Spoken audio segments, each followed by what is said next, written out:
तो मैं Navneet Gautam classes of physics में आप सभी का स्वागत करता हूं। मैथमेटिकल फिजिक्स में कोऑर्डिनेट सिस्टम चैप्टर आपने पढ़ा था इससे पहले वाले लेक्चर में। आइए उसका सेकंड लेक्चर में आज हम पढ़ेंगे। लास्ट लेक्चर में आपने पढ़ा था सिलेंड्रिकल कोऑर्डिनेट्स क्या होते हैं। आइए आज के लेक्चर में पढ़ते हैं स्फेरिकल कोऑर्डिनेट्स क्या होते हैं। ठीक है, तो हेडिंग डालो स्फेरिकल कोऑर्डिनेट्स। ठीक है, सिलेंड्रिकल कोऑर्डिनेट्स आपने अच्छे से समझ आ गए होंगे, आपने अच्छे से तैयार कर लिया होगा उस टॉपिक को। तो इसके बाद क्या है स्फेरिकल कोऑर्डिनेट्स। स्फेरिकल आप समझते होंगे यानी गोलीय। कैसे कोऑर्डिनेट्स है ये? गोलीय। ठीक है, स्फेयर का अर्थ क्या होता है? गोला। तो स्फेरिकल कोऑर्डिनेट्स का अर्थ क्या हो जाएगा? यानी गोलीय निर्देशांक। ठीक है, हिंदी वगैरह पे आप मत जाइए। देखो स्फेरिकल कोऑर्डिनेट्स क्या होते हैं। देखो एक बात सुनो, इससे पहले स्फेरिकल कोऑर्डिनेट्स से पहले आपको पता है तो कार्टेशियन कोऑर्डिनेट्स होते हैं। कैसे होते हैं वो? x, y, z। और फिर आपने इसके बाद क्या पढ़ा? Cylindrical coordinates. तो वो क्या होते थे? r, थीटा और z। क्लियर है ना? और इसके बाद जो ये स्फेरिकल कोऑर्डिनेट्स हैं ये होते हैं r, थीटा, फाई। क्लियर है? r, theta, phi. तो यहाँ पे z के प्लेस पर बस क्या आया? फाई आया है। और ये थीटा क्या है, फाई क्या है और r क्या है, आइए डायग्राम के माध्यम से समझते हैं। ठीक है, ये कार्टेशियन कोऑर्डिनेट्स हैं और ये आपके सिलेंड्रिकल कोऑर्डिनेट्स हैं और ये कौन से हैं? Spherical coordinates. ठीक है, देखो इसका डायग्राम बहुत ध्यान से समझे, है ना। डायग्राम ही इसमें समझने की चीज़ है मेन। और देखो अपनी सुविधा के लिए आप इसमें एक्सिस को बदल देंगे। इस वाली एक्सिस को एक्स एक्सिस मानो, इसे वाई और इसे जेड। डायग्राम तभी अच्छे से ज़्यादा समझ में आएगा। ठीक है, क्योंकि एक्स वाई प्लेन में आपको एक लाइन लेनी है और एक्स वाई प्लेन यही तो है, तो वो लाइन ऐसे दिखा देंगे, है ना, इस तरीके से। आपको पता है ये लाइन इस तरीके से है। ये डायग्राम जो बनेगा ना 3D बनेगा, तो थोड़ा सा एक्स्ट्रा एफर्ट आप थोड़ा लगाएं समझने में। तो ये एक्सिस ऐसे है और ये एक्सिस ऐसे है और ये जो एक्सिस ऐसे दिख रही है आपको, ये बाहर की तरफ है। तो डायग्राम कैसा है? 3D है थोड़ा, तो समझना। अब देखो ये ओरिजिन है, सेंटर है और ओरिजिन से, सेंटर से, मूल बिंदु से, है ना, आप एक पॉइंट P मानो जिसके कोऑर्डिनेट्स आपने x, y, z माने थे, है ना। तो पॉइंट P मानेंगे तो पॉइंट P जो है ना y z प्लेन में नहीं है, यानी ये जो प्लेन आपको दिख रहा है ये इस प्लेन में नहीं है, बल्कि इस प्लेन पे देखो, जैसे इस प्लेन पे यहाँ पे कोई बिंदु है तो यहाँ नहीं है, बल्कि थोड़ा बाहर की तरफ है, यहाँ पे हवा में। समझ गए? प्लेन पर नहीं है y z प्लेन पर, बल्कि प्लेन से कहाँ है? बाहर। यहाँ पे है y, मतलब यहाँ पर है वो पॉइंट P। ठीक है, तो पॉइंट P ऐसे है। तो पॉइंट P ऐसे, ये जो ये है ये डिस्टेंस, ये क्या हो जाएगी? r। लेकिन आप हवा में तो दिखा नहीं सकते, तो आपको दिखाना तो यहीं पड़ेगा पॉइंट P। और इसकी डिस्टेंस कितनी है? r। क्लियर है? लेकिन मैंने बताया पॉइंट P प्लेन में नहीं है, y z प्लेन में, यानी इस व्हाइट बोर्ड के प्लेन में नहीं है, बल्कि इससे थोड़ा ऊपर उठा हुआ है यहाँ पर। और ये r डिस्टेंस ये है आपकी। ठीक है, ओरिजिन से। तो ये है r डिस्टेंस, जो आपको ऐसा लग रहा है डायग्राम में देखकर कि ये पॉइंट P इस y z प्लेन में है, जबकि ऐसा नहीं है। मैंने बताया पॉइंट P बाहर है और ये r डिस्टेंस ये है। समझ में आया? चलो अब देखो ध्यान से, ये जो एंगल है, ध्यान देना, यहाँ पर जो थीटा एंगल था वो जो था ना x एक्सिस के साथ था, आपके याद होगा, चाहे देख लो अपने नोट्स में, नोट्स बनाए होंगे अपने। और यहाँ पर जो थीटा एंगल है वो z एक्सिस के साथ होगा। ठीक है, और इसी लाइन का जो पॉइंट P को मिलाने वाली लाइन है, ठीक है, पॉइंट P को मिलाने वाली लाइन का एंगल है थीटा, लेकिन सिलेंड्रिकल कोऑर्डिनेट्स में वो एंगल किसके साथ था? x एक्सिस के साथ। और यही एंगल अब किसके साथ है? z एक्सिस के साथ। तो देखो z एक्सिस ये है और पॉइंट P को मिलाने वाली लाइन ये है, तो इन दोनों के बीच का जो एंगल है ना वो कितना है? थीटा। बात समझ में आई? चलो तो देखो ध्यान देना मेरी बात पे। अब आप ये r है ना, r, ठीक है, तो इसके साइन और कोस वाले कंपोनेंट निकालो। तो आप देख के बताओ, ये राइट एंगल ट्राइंगल बन रहा है नहीं? ठीक है, राइट एंगल ट्राइंगल इस तरीके से। कौन सा ट्रायंगल है? राइट एंगल ट्रायंगल, यानी समकोण त्रिभुज। ठीक है, और देखो ये लाइन सीधी क्यों नहीं खींची मैंने, समझ गए हो या बताऊं? देखो ये लाइन क्यों नहीं सीधी खींची, क्योंकि ये जो पॉइंट P है ना, ये इस प्लेन पे नहीं है बल्कि इस प्लेन से बाहर की तरफ है। ठीक है, तो इस प्लेन से बाहर की ओर है, देखो ऐसे है ये, और तो इस तरीके से है ये। ठीक है, ये लाइन, तो ये लाइन इस तरीके से है, तो इसका मतलब ये लाइन इसलिए मैंने इस तरीके से खींची है। ठीक है, क्लियर है? तो आप देख के बताओ क्या होता है। कोस थीटा होता है आधार बटे कर्ण। कोस थीटा क्या होता है? आधार बटे कर्ण, यानी बेस अपॉन हाइपोटेनियस। ठीक है, तो बेस कितना, हाइपोटेनियस कितना है? कर्ण तो r है, हाइपोटेनियस। ठीक है ना, यहाँ पर 90 बनेगा ना, तो यहाँ पर 90 बनेगा, तो ठीक है, ये क्या हो जाएगा? बेस, और ये क्या हो जाएगा? परपेंडिकुलर। एंगल के सामने वाला होता है परपेंडिकुलर, और ये हो जाएगा हाइपोटेनियस, यानी कि कर्ण। ठीक है, तो देखो कोस थीटा बराबर बेस अपॉन हाइपोटेनियस, तो बेस कितना आएगा? हाइपोटेनियस, यानी हाइपोटेनियस कर्ण है आपका r। ठीक है, r कोस थीटा, तो बेस ये है ना, तो ये आपका आ गया r कोस थीटा। क्लियर है? और इसी प्रकार साइन थीटा निकाल दो। साइन थीटा होता है लंब बटे कर्ण, लंब यानी परपेंडिकुलर अपॉन हाइपोटेनियस। तो परपेंडिकुलर कितना है? हाइपोटेनियस कितना है? वही कर्ण, r साइन थीटा आ गया परपेंडिकुलर, यानी लंब, यानी जितना ये उतना ये।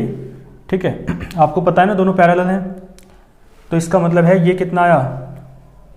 r sine theta. ठीक है, तो इसमें बताओ एक बात विशेष समझनी क्या है, ये जो है ना पॉइंट P, ये सर इसके इस YZ प्लेन में नहीं है, बल्कि कहाँ है? थोड़ा बाहर की तरफ है। और जब बाहर की तरफ है, ध्यान देना, तो r डिस्टेंस भी ऐसे होगी, r डिस्टेंस ऐसे होगी, और है ना एक देखो एक मार्कर से और समझो, है ना, ये ऐसे है और ये बिल्कुल सीधा है, ये तो Z एक्सिस है, और ये क्या है? पॉइंट P है। ठीक है, तो इन दोनों को देखो, एक मिनट रुको, बहुत सारे मार्करों का प्रयोग करना पड़ेगा इसके लिए। देखो ये तो Z एक्सिस है, और ये पॉइंट P है यहाँ पर, है ना, ये पॉइंट P को मिलाने वाली रेखा है r डिस्टेंस की। तो इस तरीके से है मामला। ठीक है, दिख रहा है आपको? तो इस तरीके से बन रहा है राइट एंगल ट्रायंगल। ठीक है, तो समकोण त्रिभुज, यानी ठीक है, ये Z एक्सिस तो ऐसे ही है, लेकिन ये पॉइंट भी बाहर की ओर है, और यहाँ पे क्या बन रहा है? 90 डिग्री। ठीक है, इधर 90 डिग्री बन रहा है, और ये क्या है? नीचे वाला ये कर्ण है, हाइपोटेनियस है, और ये क्या है? बेस है, और ये सामने वाला कौन है? परपेंडिकुलर। ठीक है, इस तरीके से। ठीक है जी, इस तरीके से है, अब आप समझ सकते हो।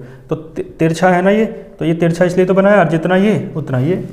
ठीक है, मैंने काफ़ी प्रयास किया, आपको समझ में आया होगा, है ना। देखो तो ये r साइन थीटा, क्योंकि ये r साइन थीटा था, तो ये भी कितना? r sine theta. क्लियर है? और ये जो है लाइन है इसका एंगल मानते हैं फाई। ठीक है ना, वो फाई है ना उधर, ये वाला, तो फाई जो है वो ये वाला होता है। ठीक है, यानी XY प्लेन में जो लाइन है उसका एंगल है फाई, किसके साथ? x एक्सिस के साथ।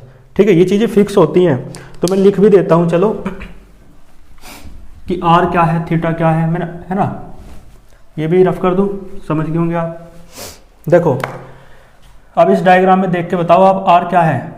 पॉइंट P की डिस्टेंस है, कहाँ से? ओरिजिन से। तो लिखो डिस्टेंस ऑफ पॉइंट P। ठीक है, डिस्टेंस ऑफ पॉइंट P, और कहाँ से है? From O। क्लियर है? पॉइंट P जो है वो प्लेन में नहीं है, YZ प्लेन में, बल्कि बाहर की ओर है। ठीक है, क्लियर है? R के बाद क्या था? स्फेरिकल कोऑर्डिनेट्स मैंने बताए, r, थीटा, फाई होता है। थीटा बताओ। ठीक है, थीटा मैंने बताया पॉइंट P को मिलाने वाली जो लाइन है उसका एंगल है Z एक्सिस के साथ, तो ये है एंगल ऑफ, है ना, line joining point P to origin. ठीक है, यानी पॉइंट P को ओरिजिन से ज्वाइन करने वाली, मिलाने वाली जो रेखा है, लाइन है, उसका एंगल है और किसके साथ, जेड एक्सिस के साथ, है ना। तो विद जेड एक्सिस, क्लियर है। सिलेंड्रिकल कोऑर्डिनेट से थोड़ा आपको एफर्ट लगाना पड़ेगा इसको समझने के लिए, और ज़्यादा कुछ है भी नहीं, बस यही बात तो है समझने की कि पॉइंट भी ऐसे है ना, वाई जेड प्लेन में नहीं है बल्कि थोड़ा बाहर है। तो मैंने समझाया, आपको समझ में आया होगा, ठीक है। देखो थीटा के बाद फाई की बात कर लो। देखो फाई की बात करोगे तो आप देख के बताओ, फाई जो है ये जो एक्स वाई प्लेन में आर साइन थीटा वाली लाइन आपको दिख रही है, ये इसका एंगल है, ठीक है। तो ये जो लाइन आपको दिख रही है आर, ये ना एक्स वाई प्लेन में जो लाइन है उसका एंगल है किसके साथ, एक्स एक्सिस के साथ। तो ये भी क्या है, एंगल, ठीक है, of line in x y plane. X y plane में जो लाइन है, ठीक है, उसका एंगल है किसके साथ, एक्स एक्सिस के साथ, विद एक्स एक्सिस, ठीक है जी। बात समझ में आई। तो इसका मतलब ये वाला एंगल ये है, ठीक है। तो यहां पे आप देख के बताओ क्या बनेगा, समकोण त्रिभुज बनेगा, ठीक है। तो यहां भी समकोण त्रिभुज बनेगा, राइट एंगल ट्रायंगल बनेगा। तो यहां भी रिजोल्व करेंगे कोस थीटा के कंपोनेंट में और साइन थीटा के कंपोनेंट में। तो जो आर साइन थीटा है ना, इसे थोड़ी देर के लिए आर डैश मान लो, क्लियर है, क्या मान लिया, आर डैश, ठीक है। अब देख के बताओ इस ट्रायंगल में जो ट्रायंगल बना है राइट एंगल ट्रायंगल, इसमें देख के बताओ आप मुझे कि साइन थीटा क्या होगा और कोस थीटा क्या होगा। आपको पता है कोस थीटा क्या होता है, आधार बटे कर्ण होता है, ठीक है। तो कोस थीटा, थीटा की जगह क्या है, फाई, तो कोस फाई कितना हो जाएगा, आधार बटे कर्ण, और आधार आपका ये है, आधार ये है, ठीक है ना, ये आधार है और एंगल के सामने वाला परपेंडिकुलर है, और ये क्या है, हाइपोटेनियस यानी कर्ण, ठीक है। तो कोस फाई कितना हो जाएगा, आधार बटे कर्ण, आधार यानी ये, ठीक है, बेस, और हाइपोटेनियस कर्ण ये यानी आर डैश, ठीक है।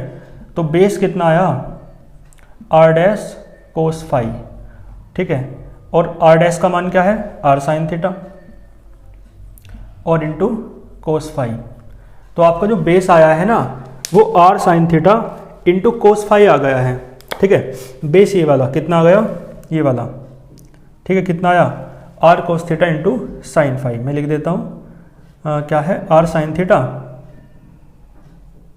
इंटू कोस फाई, ठीक है। अच्छे से देख पा रहे होंगे, r sine theta into cos phi, clear है। और इसी प्रकार आप निकालो इसी ट्राइंगल में साइन फाई। भाई साइन होता है लंब बटे कर्ण, बेस वो perpendicular upon hypotenuse, perpendicular upon hypotenuse, hypotenuse तो यही है कर्ण आर डैश, तो परपेंडिकुलर आपका आया आर डैश साइन फाई। तो देखो परपेंडिकुलर कितना आया, आर डैश का मान रखो कितना है, आर साइन थीटा, और इंटू में क्या है, साइन फाई। तो इसका जो परपेंडिकुलर आया ना, ये है परपेंडिकुलर, और आपको बताया जितना ये उतना ये, तो ये कितना आ गया, आर साइन थीटा और इंटू साइन फाई, क्लियर है। नोट कर लो अपने हिसाब से, है ना, ये चीज़ें साइड में कैसे कैसे हो रहा है चीज़ों को समझना है। तो मेन चीज़ क्या है, ये डायग्राम है, क्लियर है। ये डायग्राम आपको अच्छे से समझ में आ गया होगा इसमें, ठीक है। चलें फिर आगे। अब देखो इसका डेरिवेशन करना है, आप मुझे बताओ एक्स एक्सिस पे, देखो एक्स एक्सिस पे जो कंपोनेंट है, क्योंकि देखो कार्टेशियन कंपोनेंट में क्या होता था, ध्यान देना, एक्स होता था, वाई होता था और जेड होता था। अब जो है, अब क्या है, अब ध्यान देना, एक्स एक्सिस पर कितना आया, r sine theta into sine phi, ठीक है। एक्स एक्सिस पर आ रहा, ये बल्कि वाई पे आ रहा है, तो एक्स वाले पे देखो कितना आया, एक्स वाला ये है are sine theta into cos phi. तो इसका मतलब है यहां से from the diagram it is clear, from the diagram it is clear, diagram से ये बात क्लियर है। कौन सी बात क्लियर है, कि एक्स एक्सिस पर जो है ना कंपोनेंट एक्स, मान लो वो किसके बराबर है, आर साइन थीटा और इंटू कोस फाई के बराबर है, क्लियर है। भाई सिलेंड्रिकल में भी तो एक्स वाई जेड देखा था, कितने कितने आए थे। तो ये ऐसे यहाँ पे देख रहे हैं, एक्स देख लिया, वाई देख लो, वाई कितना है, वाई है आपका आर साइन थीटा और into sine phi, equation number 2। ठीक है, और जेड देखियो, जेड एक्सिस पे ये तो आर कोस थीटा के बराबर है बस। तो जेड बराबर किसके है, r cos theta, equation number 3। Clear है, बात समझ में आ रही है। तो एक्स वाई जेड हो गए जी, कोई दिक्कत आपको नहीं होगी। अब तो कुछ नहीं करना, बस मेन तो चीज़ ये डायग्राम समझना था। ठीक है, तो अब क्या करना है, यहाँ से देखो आपने जब सिलेंड्रिकल कोऑर्डिनेट करे थे तो आर बराबर आया था आपका under root x square plus Y square. इसका मतलब है सिलेंड्रिकल कोऑर्डिनेट में क्या थे कोऑर्डिनेट्स, आर थीटा और जेड। तो आर की वैल्यू निकाली थी, थीटा की निकाली थी और जेड की निकाली थी। यहाँ भी यही काम करना है। यहाँ पर स्फेरिकल कोऑर्डिनेट्स हैं आर थीटा फाई, तो आपको आर की वैल्यू निकालनी है, थीटा की वैल्यू निकालनी है और फाई की वैल्यू निकालनी है। और आर क्या है, थीटा क्या है, फाई क्या है, मैंने आपके सामने लिख दिए हैं, इसे आप नोट कर लीजिए अपने तरीके से। फिर मैं अब इसका डेरिवेशन करता हूँ। सबसे पहले निकालने का प्रयास करेंगे आर क्या है, ठीक है, फिर निकालेंगे थीटा क्या है और फिर देखेंगे फाई क्या है। देखो तो आर कैसे निकलेगा भाई, एक काम करो, समीकरण 1, 2 और 3 का वर्क करके जोड़ने पर। ठीक है, तो लिखो या ऐसे लिख लो बिना लैंग्वेज की, ऐसे लिख लो इक्वेशन 1 का स्क्वायर प्लस सेकंड का स्क्वायर और प्लस थर्ड का स्क्वायर। बताओ कोई दिक्कत हो तो। वी हैव, देखो क्या आएगा, x square plus Y square और प्लस जेड स्क्वायर बराबर इस सारे का होल स्क्वायर, तो r square sine square theta और इंटू कोस स्क्वायर फाई। ठीक है, प्लस इसका होल स्क्वायर प्लस इसका स्क्वायर, तो plus are square sine square theta और इंटू में साइन स्क्वायर फाई प्लस है ना इसका स्क्वायर, तो r square cos square theta.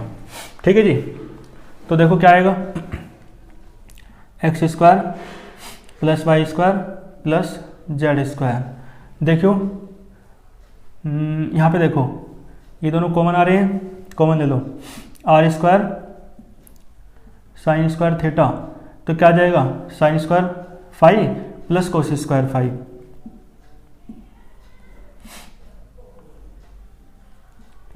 और देखो प्लस में क्या आएगा, R square cos square theta.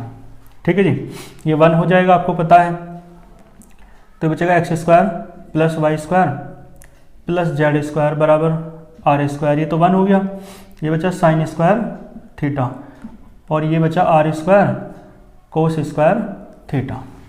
ठीक है, देखो x square plus Y square plus z square बराबर, यहाँ से भी कॉमन ले लो आर स्क्वायर, तो बचेगा साइन स्क्वायर थीटा और प्लस कोस स्क्वायर थीटा। तो देखो क्या बचेगा, x square plus Y square plus z square बराबर, ये तो 1 हो गया, फिर आर स्क्वायर, आर के स्क्वायर को इधर ले जाओ, तो आर बराबर क्या आया, under root x square plus Y square और प्लस जेड स्क्वायर। ठीक है जी, बताओ कोई दिक्कत हो तो। भाई आर निकालना था, थीटा निकालना था और फाई निकालना था, आर निकाल दिया है, कोई यहाँ तक आपको दिक्कत नहीं होगी। ठीक है, फिर रफ करके आगे चलते हैं। ठीक है, तो आप स्क्रीनशॉट ले लो, है ना, और फिर आगे चलते हैं। तो आर निकालना था, थीटा निकालना था, फाई निकालना था, इसी क्रम में आर आपने निकाल दिया है। आइए थीटा निकाल देते हैं। ठीक है, देखो थीटा निकालने के लिए क्या करेंगे भाई, आर निकालने के लिए क्या किया, समीकरण 1, 2 व 3 को वर्क करके आपस में जोड़ दिया, स्क्वायर करके ऐड कर दिया। ठीक है, अब क्या करूँ, थीटा निकालना है ना, समीकरण 1 व 2 को वर्क करके जोड़ो, है ना।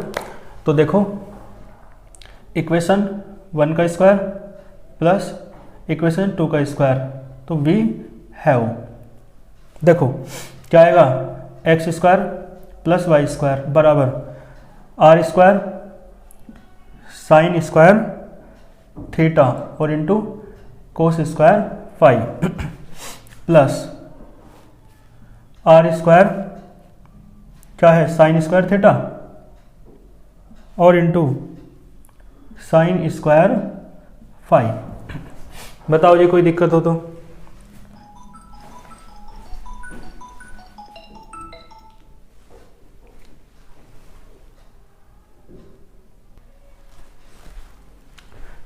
ठीक है, देखो यहां तक समझ में आया।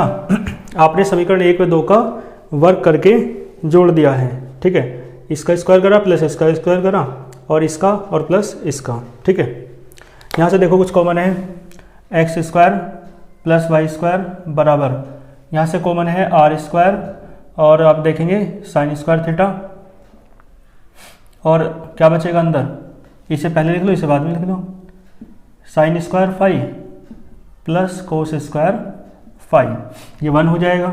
तो X square plus Y square बराबर are square sine square theta.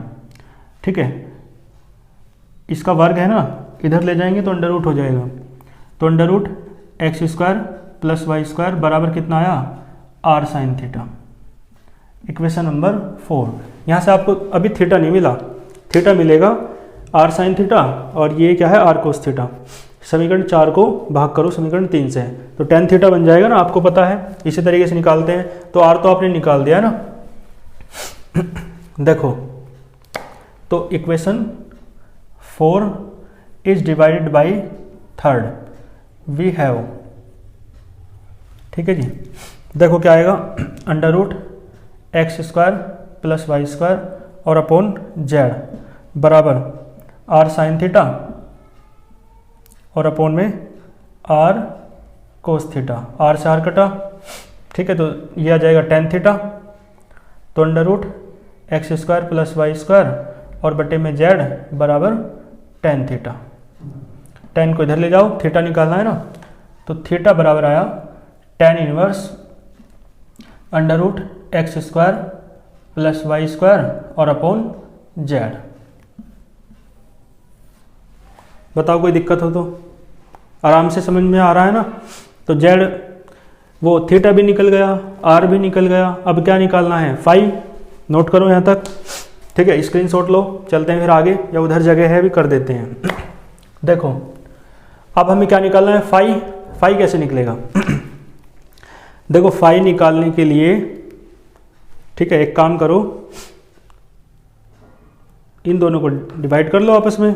ठीक है ना, ये कट जाएंगे, ये बचेगा टेन फाई। तो टेन फाई बनाना है तो 2 को 1 से भाग करना पड़ेगा। इक्वेशन सेकंड को डिवाइड कर दो फर्स्ट से। तो वी हैव, देखो ये ऊपर, तो ये जाएगा वाई अपॉन एक्स।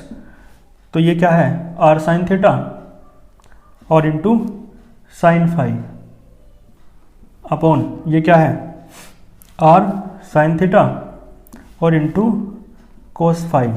ये कटा, ठीक है, फाई से फाई कटा नहीं है ना, ऐसे नहीं कटता, पता है आप लोगों को। देखो क्या हो जाएगा, टेन फाई। फाई निकालना है, टेन को इधर ले जाओ, तो tan inverse y upon x. ठीक है, जो सारे काम आपको करने थे आपके कंप्लीट हो चुके हैं। आपको क्या निकालना था, थीटा निकालना था, आपको क्या निकालना था, आर निकालना था और फाई निकालना था। तो सारे निकाल दो दिए। ठीक है, कोई भी डाउट आपको यहाँ तक नहीं होगा। एक क्वेश्चन कराते हैं इसका, फिर आपको और भी अच्छे से समझ में आएगा। लेकिन आप इससे पहले क्या करो, हैंस करके लिखो हैंस स्फेरिकल कोऑर्डिनेट। चलो मैं यहीं लिख देता हूँ, स्फेरिकल कोऑर्डिनेट निकालने थे ना, तो हैंस स्फेरिकल कोऑर्डिनेट बराबर इतने होंगे और बराबर आर का मान रखो under root x square plus Y square plus z square. ठीक है, कोमा थीटा का मान रखो, ये रहा टेन इनवर्स कितना है, under root x square plus Y square और अपोन में कितना है, जेड। फिर फाई का मान रखो, कितना है, tan inverse y upon x. तो ये जो ये है ना, ये सारे ये कोऑर्डिनेट हैं आपके। कौन से कोऑर्डिनेट हैं, स्फेरिकल कोऑर्डिनेट्स। ठीक है, नोट कीजिए यहाँ तक। देखें क्वेश्चन आपके सामने है। ठीक है, इसे हम कार्टेशियन फॉर्म से या कार्टेशियन कोऑर्डिनेट से स्फेरिकल कोऑर्डिनेट्स में बदलकर आपको दिखाएंगे और इस टाइप के फिर क्वेश्चंस आप अपनी बुक से आराम से कर सकते हैं। ठीक है, तो पॉइंट दे रखे हैं आपको, ये कार्टेशियन कोऑर्डिनेट्स हैं और आपको स्फेरिकल कोऑर्डिनेट्स में इन्हें कन्वर्ट करना है। तो देखो स्फेरिकल कोऑर्डिनेट्स होते क्या क्या है आपको पता है, r, थीटा और फाई। तो r निकालना है, थीटा निकालना है, फाई निकालना है, यही मान रख देना है। तो r निकाल लो, r क्या होता है, पहले ये देखो x, y, z आपको दे रखा है किसके बराबर है, 3, 4, 5 के, और ये आपको निकालने हैं। ठीक है, स्फेरिकल कोऑर्डिनेट्स निकालने हैं और कार्टेशियन कोऑर्डिनेट्स दे रखे हैं। तो आप देख के बताओ, यहाँ से x बराबर किसके हुआ, 3 के, y बराबर किसके हुआ, 4 के, और z बराबर किसके हुआ, 5 के। ठीक है, पहले r निकाल लो। r का फॉर्मूला भी मैंने प्रूफ किया, √x² + y² और प्लस z²। तो x का स्क्वायर यानी 3 का स्क्वायर प्लस 4 का स्क्वायर और प्लस 5 का स्क्वायर। तो √9 + 16 और प्लस 25। तो ये कितना आ जाएगा, 16 9 25 और 25 और 25 50। ठीक है, √50। ठीक है, आप इसे ऐसे भी लिख सकते हो, लिखना चाहो तो भाई 5 कितना आएगा, 2। क्लियर है ना भाई, समझ गए ना आप, ऐसे मतलब 5 × 2 भाई 5 × 5 = 25, 2 × 50, तो 5 बाहर आ जाएगा। तो 5√2 ऐसे लिख सकते हो, √50 भी लिख सकते हो। ठीक है, अब r के बाद आपको क्या निकालना है, थीटा। थीटा का फॉर्मूला अभी मैंने प्रूफ कराया, tan 1 √x² + y² और अपोन में क्या था, z। तो थीटा बराबर tan 1 यानी 3 का स्क्वायर और प्लस 4 का स्क्वायर और अपोन में क्या था, z यानी 5। तो tan 1 कितना आएगा, देखो 9 16 25, तो √25 यानी 5। तो कितना आया, tan 1 यानी कितना आया, tan 10 ये कितना है, 45। tan 45 का मान 1 होता है ना, तो ये कितना आया, 45 डिग्री। ठीक है, थीटा के बाद फाई निकाल लो। फाई का फॉर्मूला है tan 1 y/x। tan 1 y का मान 4 और x का मान 3। तो फाई आ गया, थीटा गया, r आ गया, बस हो गया क्वेश्चन। तो देन स्फेरिकल कोऑर्डिनेट्स,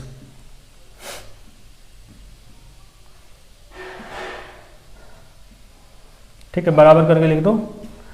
r यानी कितना है, √50 या ये लिख सकते हो 5√2। थीटा यानी ये रहा 45 और ये फाई ये रहा। ठीक है, tan 1 कितना है, 4/3। ठीक है, तो ये आपके है ना स्फेरिकल कोऑर्डिनेट्स हैं, कोई इसमें डाउट, कोई दिक्कत आपको नहीं होगी। ठीक है, तो इस टाइप के क्वेश्चंस आप कर सकते हैं आराम से। ठीक है जी, तो इस टाइप के जितने भी क्वेश्चन आपकी बुक में हो आप कर लेना। ठीक है, और आगे फिर नेक्स्ट लेक्चर में मिलते हैं। आज के लेक्चर में इतना ही रखते हैं। और एक सूचना, यदि आप हमारे पेड बैच में ज्वाइन होना चाहते हैं तो वीडियो के डिस्क्रिप्शन बॉक्स में आपको व्हाट्सएप नंबर दिया हुआ है, आप संपर्क कर सकते हैं। ठीक है, इन चीज़ों को अच्छे से तैयार करते चलें, साथ साथ मिलते हैं नेक्स्ट लेक्चर में। All the very best.